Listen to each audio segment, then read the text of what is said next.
Hello दोस्तों, हमारे channel कहानी कुंभ में आपका एक बार फिर से बहुत बहुत स्वागत है। तो चलिए हम आज की कहानी शुरू करते हैं। आज की कहानी है पति हो तो ऐसा। फ़ोन की घंटी बजती जा रही थी, मगर इससे बेखबर आनंद टीवी पर विश्व कप फुटबॉल मैच संबंधित समाचार सुनने में व्यस्त थे। तब मैं बच्चों का नाश्ता पैक करती हुई उन पर झुंझला पड़ी। अरे बाबा, ज़रा फ़ोन तो अटेंड कीजिए, मैं फ्री नहीं हूँ। ये समाचार तो दिन में न जाने कितनी बार दोहराए जाएंगे। आनंद चौंकते हुए उठे और अपने स्टाइल में फ़ोन रिसीव किया। स्कूल जाते दोनों बच्चों को छोड़ने में बाहर की ओर चल पड़ी। दोनों को रिक्शे में बिठाकर लौटी तो देखा आनंद किसी से बात करने में जुटे थे। मुझे देखते ही बोले, अंजू, तुम्हारा फ़ोन है? कोई मिस्टर अनुज है जो सिर्फ तुमसे बात करने को बेताब है। मुझे कुछ याद ही नहीं आ रहा था कि कौन अनुज है जिसे मैं जानती हूँ, पर बात तो करनी ही थी, सो बोल पड़ी। हेलो, मैं अंजू बोल रही हूँ। मैं अनुज, पहचाना मुझे? ज़रा दिमाग पर जोर डालना पड़ेगा, इतनी जल्दी भुला दिया मुझे। फ़ोन करने वाला जब अपना परिचय न देकर मजाक करने लगा और पहेलियाँ बुझाने लगा तो मुझे बहुत गुस्सा आया कि पता नहीं कौन है जो इस तरह की बातें कर रहा है, पर आवाज़ कुछ जानी पहचानी सी लग रही थी। इसलिए अपनी वाणी पर अंकुश लगाती हुई मैं बोली, माफ़ कीजिएगा, अभी मैं आपको पहचान नहीं पाई। मेरी प्यारी बहना, अपने सुजीत भाई की आवाज़ भी तुम पहचान नहीं पाओगी, ऐसा तो मैंने सोचा ही नहीं था। सुजीत भाई आप? वाह, तो मुझे उल्लू बनाने के लिए अपना नाम अनुज बता रहे थे। हाँ, अब बताइए, इतने दिनों बाद बहन की याद आई। कब आए आप मलेशिया से? बाकी लोग कैसे हैं? फ़िलहाल किसी के बारे में मुझे कोई खबर नहीं है, क्योंकि सबसे ज़्यादा मुझे सिर्फ तुम्हारी याद आई। इसलिए भारत आने के बाद सबसे पहले मैंने तुम्हें फ़ोन किया। तुमसे मिलने मैं कल ही तुम्हारे घर आ रहा हूँ।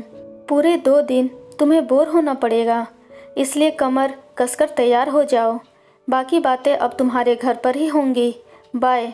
इतना कहकर भाई ने फ़ोन काट दिया। सुजीत भाई कल सच में हमारे घर आने वाले हैं, सोचकर मैं खुशी से झूम उठी। 10 साल हो गए थे उन्हें देखे। आखिरी बार उन्हें अपनी शादी के वक्त देखा था। अपने माता पिता की मैं अकेली संतान थी, पर दोनों चचेरे भाई सुजीत और सोहन मुझ पर इतना प्यार लुटाते थे कि मुझे कभी एहसास ही ना हुआ कि मेरा अपना कोई सगा भाई या बहन नहीं है। काका काकी की तो मैं वैसे भी लाडली थी। मेरी सोहन भाई से उतनी नहीं पड़ती थी जितनी सुजीत भाई से। मेरे प्यारे और चहेते भैया तो सुजीत भाई ही थे। एक दिन कॉलेज से घर लौटी तो माँ एक खुशखबरी के साथ मेरा इंतज़ार कर रही थी। मुझे देखते ही बोली, सुना तूने, तेरे काका का फ़ोन आया था कि कल तेरे सुजीत भाई के लिए लड़की देखने पूरी चलना है। सुजीत ने कहा है कि उसे हम सबसे ज़्यादा तुझ पर भरोसा है कि तू ही उसके लिए सही लड़की तलाश सकती है। मुझे अपने आप पर नाज हो आया कि मेरे भाई को मुझ पर कितना यकीन है। दूसरे दिन सुजीत भाई और सोहन भाई के अलावा हम सब पूरी पहुँचे तो मैं बहुत खुश थी। हम सभी को लड़की पसंद आ गई। हाँ, उसकी उम्र ज़रूर मेरी माँ और काकी के विचार से कुछ ज़्यादा थी, पर आजकल 27 साल में शादी करना कोई ख़ास बात नहीं होती। फिर उसे देखकर कोई 22-23 साल से ज़्यादा की नहीं समझ सकता था। बैठक में सबको चाय नाश्ता देने और थोड़ी देर वहाँ बैठने के बाद जब भाभी अंदर जाने लगी तो काकी ने मुझसे कहा, अंजू, तुम अंदर जाकर गीता के साथ बातें करो, यहाँ बड़ों के बीच बैठी बोर हो जाओगी। फिर हमें तो कुछ उससे पूछना है नहीं। मैं भी भाभी के साथ बात करना चाहती थी, इसलिए अंदर चली गई। तभी उनके घर में भाभी के बचपन से काम करने वाली आया कमला ने उन्हें एक टैबलेट खाने को दी। मेरे कुछ पूछने से पहले ही कमला बोली, शायद घबराहट के मारे बेबी के सिर में कुछ दर्द सा होने लगा है। आप तो समझ ही सकती हैं, क्योंकि आप भी लड़की हैं। इस पर मैं बोली, मैं समझ सकती हूँ, पर चिंता करने की कोई बात नहीं है। हम सबको भाभी पहले ही पसंद आ चुकी हैं। भाभी ने तब तल्ख स्वर में कहा था, पसंद तो सभी करते हैं पर शादी कोई नहीं, पर हम तो आज सगाई भी करके जाने वाले हैं। मुझे लगा कि पहले कोई रिश्ता नहीं हो पाया होगा, इसलिए भाभी ऐसे बोल रही हैं। फिर सगाई करके ही लौटे थे। इसके 10 दिन बाद सुजीत भाई के पास एक गुमनाम फ़ोन आया कि जिस लड़की से आप शादी करने जा रहे हैं वह एक गिरे हुए चरित्र की लड़की है। अपने स्वभाव के मुताबिक सुनी सुनाई बात पर यकीन न करते हुए भाई ने फ़ोन करने वाले से सख्त लहजे में कहा था, आपको इस विषय में चिंता करने की कोई आवश्यकता नहीं है। उसके चरित्र के विषय में मुझे सब पता है। करीब 1 महीने बाद ही धूमधाम से हम सब गीता भाभी को दुल्हन बनाकर घर ले आए। उनके साथ दहेज में कमला भी आई थी। हमारे घर वालों ने सोचा ससुराल में भाभी को ज़्यादा परेशानी ना हो, इस वजह से उनके मायके वालों ने उसे साथ भेजा है। सुजीत भाई खूबसूरत दुल्हन पाकर बहुत खुश थे। दुल्हन पसंद करने के एवज में मैंने उनसे लॉकेट समेत सोने की खूबसूरत एक चैन और कानों की बालियां मांगी थी, जो शादी के दिन ही उन्होंने मुझे दे दी थीं। अगले दिन जब मैं फूलों का गजरा देने भाभी के कमरे की ओर जा रही थी तो मैंने सोहन भाई को छिपकर भाभी के कमरे में झांकते हुए देखा। मैंने उत्सुकतावश घूमकर दूसरी ओर की खिड़की से कमरे के अंदर देखा तो दंग रह गई। भाभी सिर्फ साया और ब्लाउज पहने घुटने मुड़कर पलंग पर बैठी थीं। साया भी घुटने तक चढ़ा हुआ था, जिसमें गोरी पिंडलियाँ छिले हुए केले के तने जैसी उजली और सुंदर लग रही थीं। उनके गीले केसों से टपकते हुए पानी से पीछे ब्लाउज भी गीला हो रहा था। उस पर गोरे गले का ब्लाउज पुष्ट उभारों को ढकने के लिए अपर्याप्त लग रहा था। इस दशा में वह साक्षात कामदेव की रति लग रही थीं। सहसा ही मैं स्वप्न लोक की दुनिया से यथार्थ के धरातल पर लौट आई।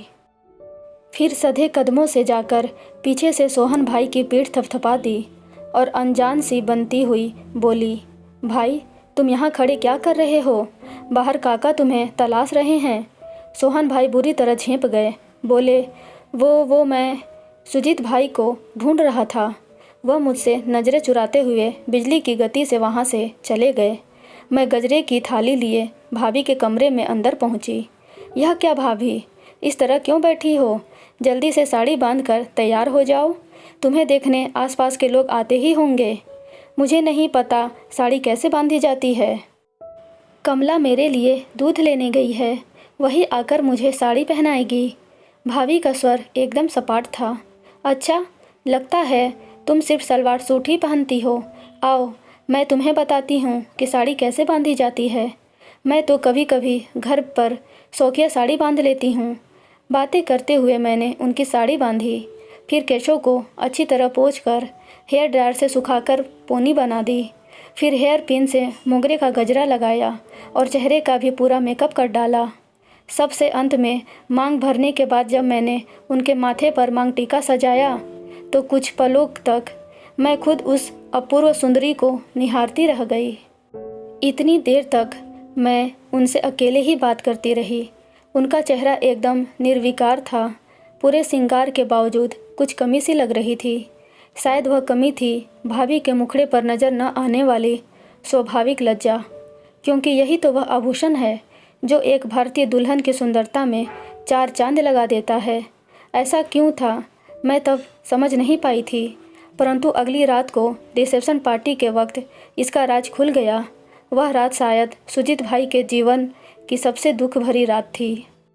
उस दिन मौका मिलने पर जब तब मैं सुजीत भाई को भाभी का नाम लेकर छेड़ती थी।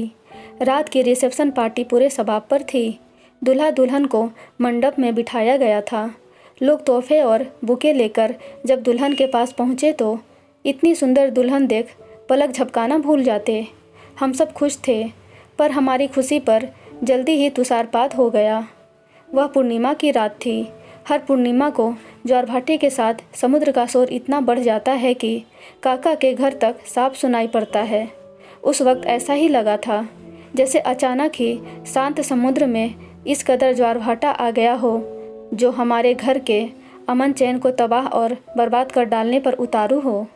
मेरे मन में भी शायद समुद्र से कम ज्वार भाटे न थे। अचानक ही दुल्हन बनी भाभी अपने शरीर की हर एक वस्तु को नोच नोच कर फेंकने लगी। फिर पूरे अहाते में चीखती हुई इधर से उधर दौड़ने लगीं। बड़ी मुश्किल से उन्हें काबू में किया गया। कमला ने दौड़कर कोई दवा भाभी को खिलाई तो वह धीरे धीरे कुर्सी पर बेहोशी पड़ गई। तब भाभी को उठाकर कमरे में लिटा दिया गया। फिर तो सभी लोगों ने कमला को कटघरे में ला खड़ा किया। उसका चेहरा सफ़ेद पड़ चुका था। उसने डरते हुए और रोते हुए बताया, पिछले 4 सालों से गीता बेबी को अचानक दौरे पड़ने शुरू हो गए। रोज़ दवा लेने से वह कुछ ठीक रहती हैं, लेकिन अगर किसी कारणवश 10-11 दिन तक दवा नहीं लें तो दौरा पड़ जाता है। यह सब जानकर कौन शादी करने के लिए तैयार होता, इसलिए इस बारे में कुछ न बताकर यह शादी कर दी गई। मैंने उन्हें बचपन से पाला है, इसलिए मुझे साथ भेज दिया गया ताकि उन्हें समय से दवा खिला सकूं। सबने सोचा कि नियति ने चाहा तो किसी को पता नहीं चलेगा, पर शायद नियति को यह मंजूर नहीं था। कहकर कमला फूट फूट कर रोने लगी। काकी तो यह सुनकर बेहोश हो गईं। माँ ने उन्हें संभाला। घर के सभी लोग एकदम आक्रोश से भर उठे। इतने बड़े धोखे को कोई कैसे पचा सकता था। तुरंत उनके मायके वालों को फ़ोन कर दिया गया कि आकर अपनी बेटी को ले जाएं।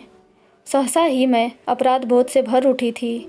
जिस भाई ने मुझ पर भरोसा करके मेरी स्वीकृति मात्र से लड़की देखे बिना शादी कर ली, उसी भाई का जीवन मेरी वजह से बर्बादी के कगार पर पहुंच गया था। इसकी टीस रह रहकर मेरे मन मस्तिष्क को विषैले दंश से घायल करती रही और मैं अंदर ही अंदर लहूलुहान होती रही।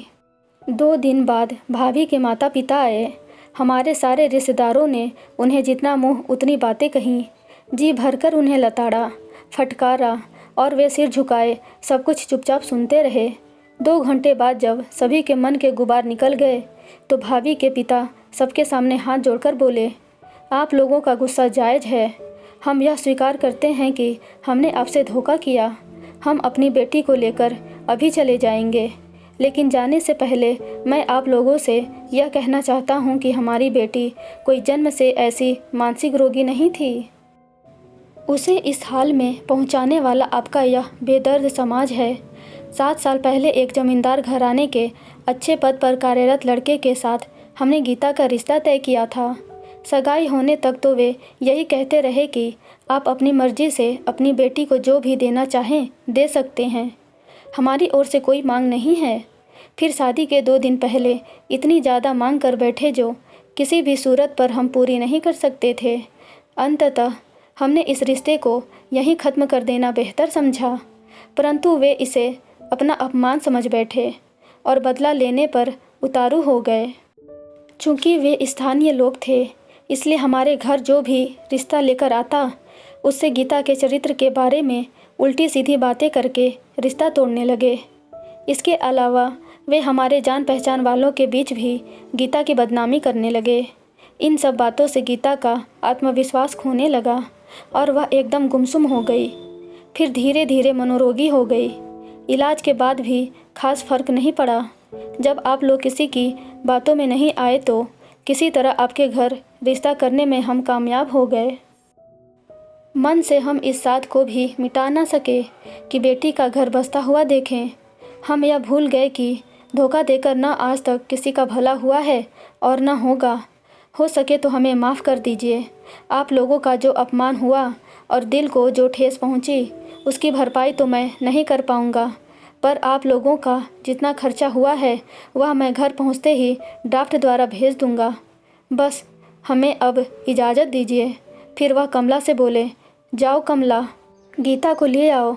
यह सुनकर एकदम सन्नाटा छा गया। तभी जाती हुई कमला को रोकते हुए सुजीत भाई बोले, ठहरो कमला, गीता कहीं नहीं जाएगी। यह सही है कि इन लोगों ने हमें धोखा दिया और हम सबको ठेस पहुंचाई। इसके लिए इन्हें सज़ा भी मिलनी चाहिए और सज़ा यह होगी कि आज के बाद इनसे हमारा कोई संबंध नहीं होगा। लेकिन इसमें गीता की कोई गलती नहीं है, क्योंकि उसकी मानसिक दशा तो ऐसी है ही नहीं कि वह इन बातों को समझ सके। लेकिन मैंने तो अपने पूरे होशो हवास में मन प्राण से उसे अपनी पत्नी स्वीकारा है। अग्नि को साक्षी मानकर हर दुख सुख में साथ निभाने का प्रण किया है।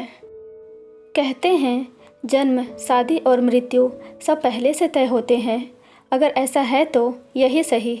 गीता जैसी भी है अब मेरे साथ ही रहेगी। मैं अपने सभी परिजनों से हाथ जोड़कर विनती करता हूँ कि मुझे मेरे जीवन पथ पर विचलित न करें, क्योंकि मेरा निर्णय अटल है। सुजीत भाई के स्वभाव से हम सब वाकिफ़ थे। वह जो कहते उसे पूरा करने में कोई कसर न छोड़ते, इसलिए एकाएक ही मानो सभी को साफ सूंघ गया। गीता भाभी के माता पिता सुजीत भाई को लाखों आशीष देते चले गए। बाकी वहाँ मौजूद सभी नाते रिश्तेदारों में से किसी किसी ने सुजीत भाई को सनकी, बेवकूफ़ और पागल आदि विशेषणों से विभूषित किया और धीरे धीरे चलते बने। आजकल किसी के पास इतना वक्त ही कहाँ होता है कि किसी की व्यक्तिगत बातों और समस्याओं में अपना कीमती वक्त गंवाए। दुखी मन से मैं हैदराबाद लौट आई। आने से पहले चुपके से एक रुमाल में सोने की चेन और कानों की बालियाँ कमला को दे आई कि मेरे जाने के बाद सुजीत भाई को दे देना। जब उनकी ज़िंदगी में बाहर आई ही नहीं तो मैं कैसे उस तोहफे को कबूल कर सकती थी। सुजीत भाई के साथ हुए हादसे को काकी झेल नहीं पाई और 1 साल के अंदर ही उनका देहांत हो गया। काकी के गम को हम अभी भुला भी नहीं पाए थे कि एक दिन नाक के डसने से कमला का सहारा भी टूट गया। बिना किसी औरत के सहारे के सुजीत भाई के लिए गीता भाभी को संभालना मुश्किल होने लगा था।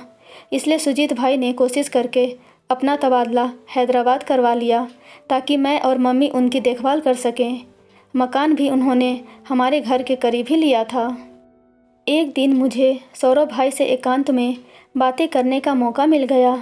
बहुतेरे सवाल मेरे मानस पटल पर उमड़ घुमड़ रहे थे, जिनका जवाब सिर्फ सुजीत भाई ही दे सकते थे।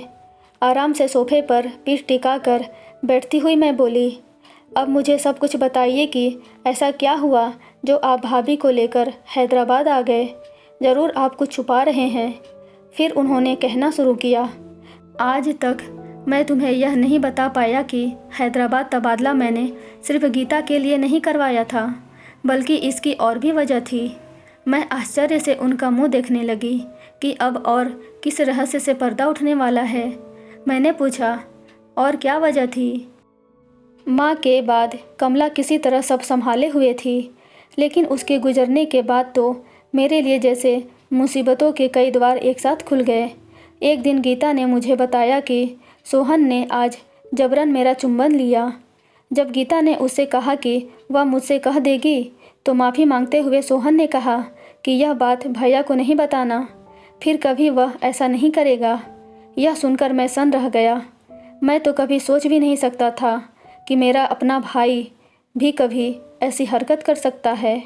बाबा को मैं इस बात की भनक भी नहीं लगने देना चाहता था। इसलिए 2-4 दिन की छुट्टियां लेकर दौड़ धूप कर मैंने हॉस्टल में सोहन के रहने का इंतज़ाम कर दिया। बाबा के पूछने पर मैंने कह दिया कि हमारे घर का माहौल उसकी पढ़ाई के लिए उपयुक्त नहीं है। वह कुछ पूछे बिना ही हॉस्टल चला गया, क्योंकि उसके मन में चोर था। अंजू, आगे क्या बताऊं? बात यहीं तक रहती तो गनीमत थी, पर वक्त भी शायद कभी कभी ऐसे मोड़ पर लाकर खड़ा कर देता है कि अपना साया भी साथ छोड़ देता नजर आता है। मेरी तो कहते हुए जुबान लड़खड़ा रही है, पर लोगों को ऐसे काम करते लाज नहीं आती। कामुक मनुष्य रिश्तों की गरिमा तक को ताक पर रख देता है। उसके सामने जायज़ नाजायज़ में कोई फ़र्क नहीं होता। एक दिन ऑफिस से लौटा तो अपने कमरे में घुसते ही क्या देखता हूँ कि गीता घोर निद्रा में पलंग पर सोई पड़ी है, क्योंकि तब उसकी दवाओं में नींद की गोलियां भी हुआ करती थीं। उसके कपड़े अस्त व्यस्त थे। सलवार के एक पैर का पैंचा घुटने से ऊपर तक सिमट आया था और उसके अनावृत पैर को बाबा की उंगलियां जिस बेशर्मी से सहला रही थीं, वह नज़ारा देखना मेरे लिए असहाय था। मेरे कानों में सीटियां सी बजने लगीं और दिल बेकाबू होने लगा। किसी तरह दिल को संयत कर मैं यह सोच वापस दरवाजे की ओर मुड़ गया और बाबा को आवाज़ देता हुआ अंदर आया, जिससे हम दोनों ही शर्मिंदा होने से बच जाएं। जब मैं दोबारा अंदर गया तो बाबा गीता को चादर ओढ़ा रहे थे। मेरी ओर देखते हुए बोले, अभी अभी सोई है। फिर वह कमरे से बाहर निकल गए। इन हालात में तुम ही कहो मैं कैसे वहाँ रह सकता था, इसलिए हैदराबाद तबादला करा लिया। यकीन नहीं होता कि काका ने ऐसा किया। काकी के न रहने से शायद परिस्थितियों ने उनका विवेक ही हर लिया था। जो पुत्र वधू को उन्होंने गलत नज़रों से देखा, कहकर शायद मैं खुद को ही झूठी दिलासा देने लगी। भाई आगे बोले, रिश्तों का पतन मैं अपनी आंखों से देख चुका था। जब रक्षक ही भक्षक बनने पर उतारू हो जाए तो वहाँ रहने का सवाल ही पैदा नहीं होता। मैं गीता को लेकर हमेशा के लिए उस घर और घर के लोगों को अलविदा कह आया, ताकि दुनिया के सामने रिश्तों का झूठा पर्दा पड़ा रहे। हैदराबाद आकर मेरी मदद से घर व्यवस्थित करने के बाद सबसे पहले वह गीता भाभी को अच्छे मनोचिकित्सक के पास ले गए। मैं भी साथ थी।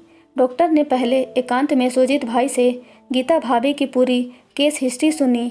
फिर जांच करने के बाद कहा कि उन्हें डिप्रेसिव साइकोसिस हो गया है। ज़्यादा अवसाद की वजह से ऐसा हो जाता है।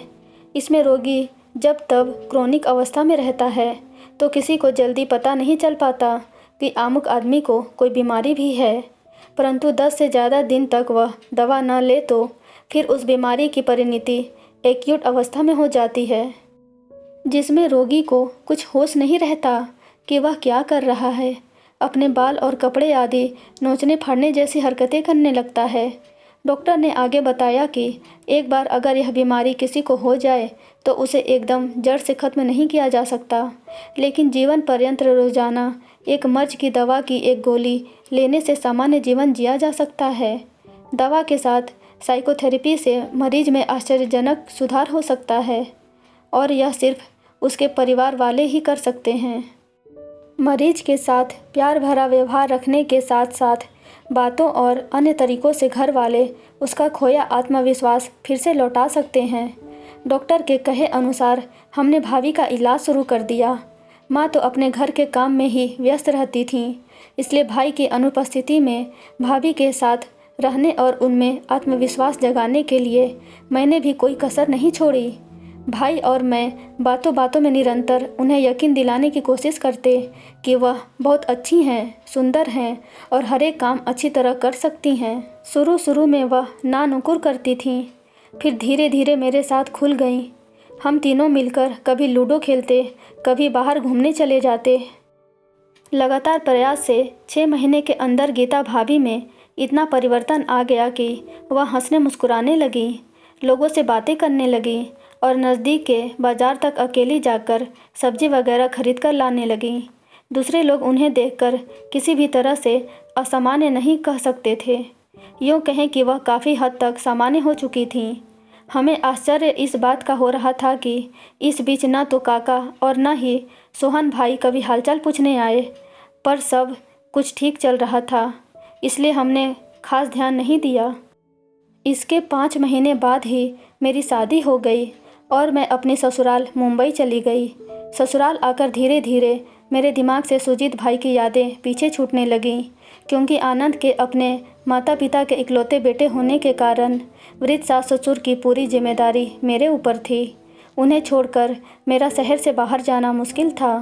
मेरे ससुराल जाने के 2 महीने बाद ही पापा ने एक दिन फ़ोन किया कि अच्छी नौकरी मिलने के कारण सुजीत भाई गीता भाभी के साथ मलेशिया चले गए हैं। फिर तो सुजीत भाई मेरे जहन में एक भूली हुई कहानी बनकर रह गए थे। अचानक किसी के हाथ की थपथपाहट मैंने अपने गाल पर महसूस की तो सहसा चौंक पड़ी और सामने आनंद को देखकर मुस्कुरा पड़ी। कहाँ खो गई हो डार्लिंग? कल तुम्हारे प्यारे सुजीत भाई पधार रहे हैं, उनके स्वागत की तैयारी नहीं करनी है? वह सुजीत भाई के प्रति मेरे लगाव को अच्छी तरह जानते थे। अच्छा, तो आपको पता था कि फ़ोन सुजीत भाई का था? हाँ भाई, पता तो है, आखिर वह हमारे साले साहब जो ठहरे। फिर मैंने ही तो उनसे पहले बात की थी। दूसरे दिन सुबह जल्दी उठकर मैंने नहा धोआ कर सुजीत भाई के मनपसंद दम आलू और सूजी का हलवा बनाकर रख दिया। पूरी का आटा भी गूंद कर रख दिया ताकि उनके आने के बाद जल्दी से गर्मा गर्म पूरियाँ तल लूँ। आनंद उठकर तैयार हो गए थे और बच्चे भी तैयार होने लगे थे। रविवार होने की वजह से उन्हें स्कूल तो जाना नहीं था। कोई गाड़ी घर के बाहर से गुजरी तो मैं खिड़की से झांक कर देखने लगी। आखिर जब तंग आकर मैंने देखना छोड़ दिया तो अचानक 8:45 बजे दरवाजे की घंटी बज उठी। मैंने दौड़कर दरवाज़ा खोला तो सामने सदाबहार मुस्कान लिए सुजीत भाई अटैची के साथ खड़े थे। वह तो वैसे ही थे, बस बदन पहले की अपेक्षा कुछ भर गया था और मुझे भी रख ली थी। उनसे पहली बार मिलने के कारण बच्चे नमस्ते करने के बाद कुछ सकुचाए से खड़े थे। सुजीत भाई ने घुटनों के बल बैठते हुए अपनी बाहें पसार कर जब उन्हें करीब बुलाया तो दोनों बच्चे उनके गले लग गए। भाई को प्रणाम करने के बाद दरवाज़ा बंद करने ही वाली थी कि वह बोले, अरे क्या अपनी भाभी और भतीजे को अंदर नहीं आने दोगी? मैं हक्की बक्की सी उनका मुंह ताकने लगी, क्योंकि उन्होंने भाभी और भतीजे के बारे में फ़ोन पर कुछ कहा ही नहीं था। तभी भाभी ने अपने 7 वर्षीय बेटे के साथ कमरे में प्रवेश किया। कुछ पलों तक तो मैं कमर से भी नीचे तक चोटी वाली सुंदर भाभी को देख ठगी सी खड़ी रह गई। फिर खुशी से अतिरेक मैं उनके गले लग गई। सभी का एक दूसरे से मिलने मिलाने का दौर खत्म होने और थोड़ी देर बातें करने के बाद भाभी नहाने चली गईं। फिर नाश्ते के बाद बच्चे खेलने में व्यस्त हो गए और आनंद तथा सुजीत भाई अपने कामकाज के बारे में एक दूसरे को बताने लगे। थोड़ी देर उनके साथ बैठने के बाद जब मैं दोपहर के भोजन की तैयारी करने रसोई में गई तो मेरे मना करने के बावजूद गीता भाभी काम में हाथ बटाने आ गईं। सधे हाथों से सब्जी काटती हुई वह मलेशिया में बिताए दिनों के बारे में बताती जा रही थीं। उन्होंने साफ शब्दों में स्वीकारा कि अगर सुजीत भाई जैसा पति और मेरी जैसी ननद उन्हें नहीं मिलती तो शायद वह कभी ठीक नहीं हो पाती। दवा लेते हुए वह स्वस्थ और सामान्य जीवन जी सकती हैं, तो डॉक्टर की सलाह लेकर उन्होंने अपना परिवार आगे बढ़ाने का विचार किया। भाभी को इस रूम में देखकर मेरा अपराध बोध स्वतः ही दूर हो गया। दोपहर के भोजन के बाद भाभी ने कुछ देर लेटना चाहा। सुजीत भाई ने बताया कि जब उन्हें स्वदेश की याद सताने लगी तो नौकरी की तलाश जारी कर दी। इत्तेफाक से उन्हें मनचाही नौकरी मुंबई में मिल गई तो सबसे पहले मुझसे मिले। अब उन्हें और किसी से मिलने की चाह भी नहीं है। वह 2 दिन रहकर मुंबई स्थित अपने नए मकान में चले गए। मैं बहुत खुश थी कि अब फिर से सुजीत भाई से मिलना होता रहेगा। मेरे दिल से मानो एक बोझ उतर गया था, क्योंकि हो ना हो मेरी ही वजह से पतझड़ में तब्दील हो गए मेरे प्रिय और आदरणीय भाई के जीवन में भी आखिर बसंत आ ही गया। जाते जाते भाभी ने मेरे हाथ में छोटा सा एक पैकेट थमा दिया। बाद में उसे मैंने खोला तो उसमें उनकी शादी के वक्त मुझे दी गई चेन और कानों की बालियों के साथ एक जोड़ी जड़ाऊ कंगन थे, जिन्हें प्यार से मैंने चूम लिया। दोस्तों, आपको ये कहानी कैसी लगी प्लीज़ कमेंट में बताइएगा, और ऐसे ही रोचक कहानियाँ पढ़ने और सुनने के लिए हमारे चैनल कहानी कुंभ को लाइक, शेयर एंड सब्सक्राइब ज़रूर करें। Thank you.